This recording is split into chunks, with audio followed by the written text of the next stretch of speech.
राधे राधे भक्तों, आइए सुनते हैं बिहार पंचमी कथा। मार्गशीर्ष शुक्ल पक्ष पंचमी को ही हमारे वृंदावन बिहारी श्री बांके बिहारी जी का प्रागट्य उत्सव मनाया जाता है।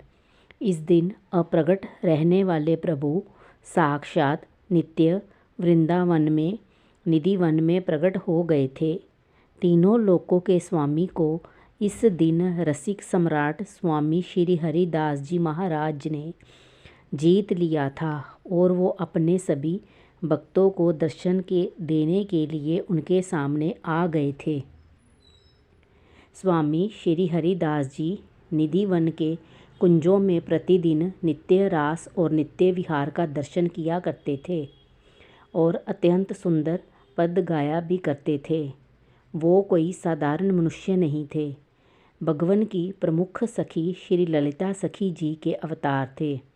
जब तक वो धरती पर रहे उन्होंने नित्य रास में भाग लिया और प्रभु के साथ अपनी नज़दीकियों का हमेशा आनंद उन्हें प्राप्त हुआ। उनके दो प्रमुख शिष्य थे।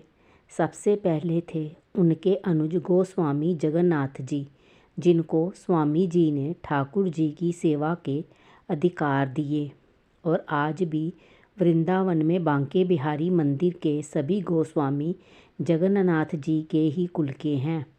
उनके दूसरे शिष्य थे उनके भतीजे श्री विट्ठल विपुल देव जी। बिहार पंचमी के दिन विट्ठल विपुल देव जी का जन्मदिन भी होता है।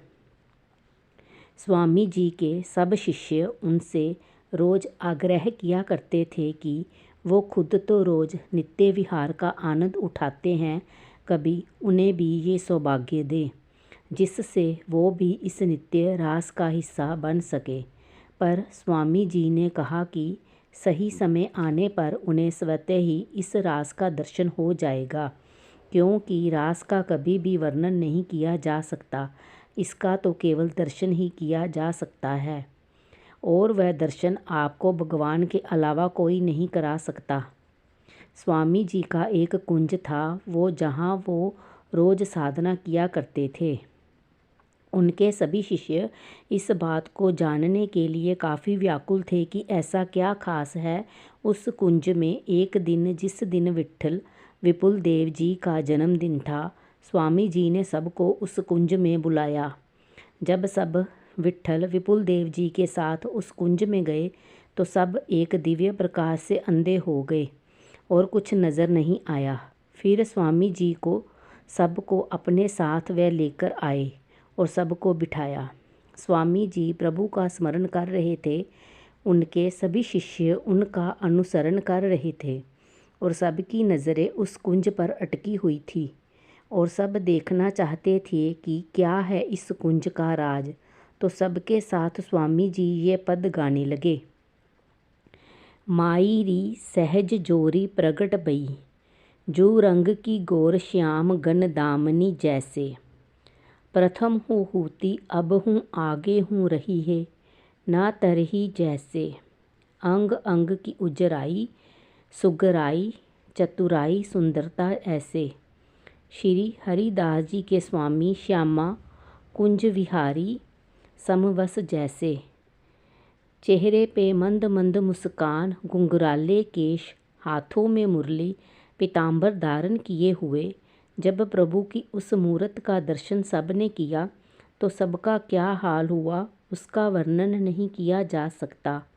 वे अपनी पलक झपकाना भी भूल गए और ऐसे बैठे हुए हैं मानो कोई शरीर नहीं बल्कि एक मूर्ति है।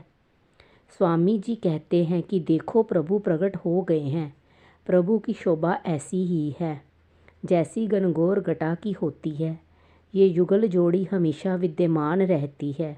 प्रकृति के कण कण में युगल सरकार विराजमान है और ये हमेशा किशोर अवस्था में ही रहते हैं।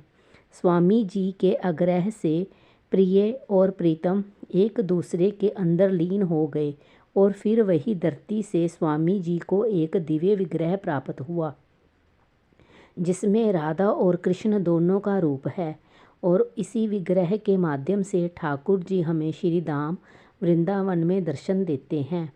यही कारण है कि ठाकुर जी का आधा श्रृंगार पुरुष का होता है और आधा श्रृंगार स्त्री का होता है। ये त्यौहार श्री धाम वृंदावन में आज भी बहुत धूमधाम से मनाया जाता है।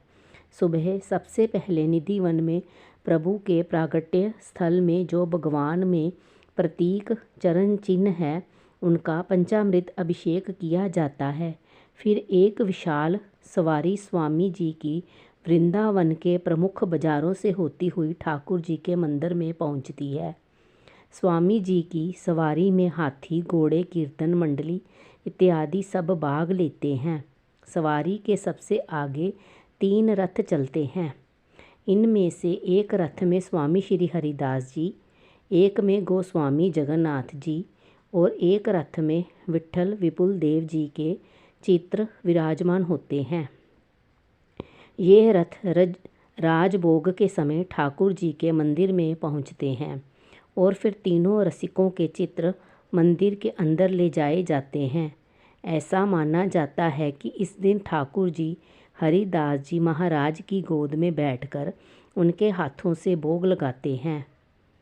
यदि आपको किशोरी जी इस दिन अपने धाम वृंदावन में बुला लें तो आपका सौभाग्य है, परंतु यदि किशोरी जी नहीं भी बुलाती हैं तो मैं आप सबसे आग्रह करूंगी कि सुबह आप अपने घर पे ही बिहारी जी को भोग लगाएं और संध्या के समय प्रभु की आरती करिए और उनके भजन में झूमते रहिए।